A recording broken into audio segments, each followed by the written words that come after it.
Ki parti ki bayok bun seat hapok ke Meghalaya Legislative Assembly election House nem arjar khat pra but House nem arjar arpulai.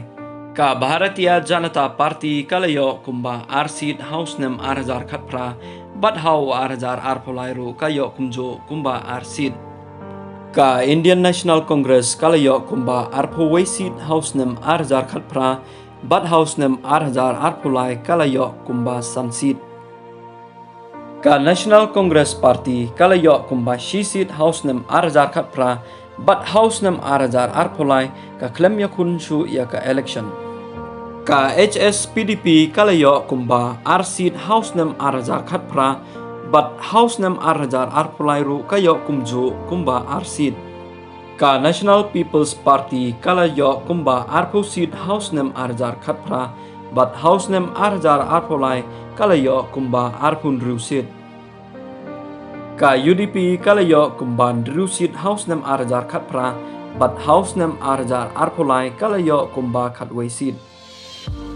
Ka khnam kumba ngijutip kumka khon hiniotrep National Awakening Movement kalayo kumba shi seat House nem arjar khat pra but House nem arjar arpulai pat ka klem ya khunshu ya ka election.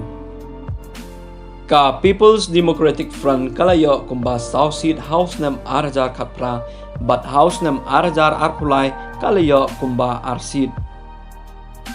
House nem arjar khat pra ka Voice of the People's Party kampadan but House nem arjar arpulai kanikadai kaseng kabathamai kabalalam kmat dai ba aden mila basayomoy kalayo kumba South seat. Ka All India Trinamool Congress kalayo 0 seat House nem arjar khat pra but House nem arjar arpulai kalayo kumba san seat. Ka Independent Party kalayo kumba lai seat House nem arjar khat pra but House nem arjar arpulai kalayo kumba ar seat. Ka Garo National Council ka klem yo seat House nem arjar khat pra but House nem arjar arpulai ru ka klem yo seat.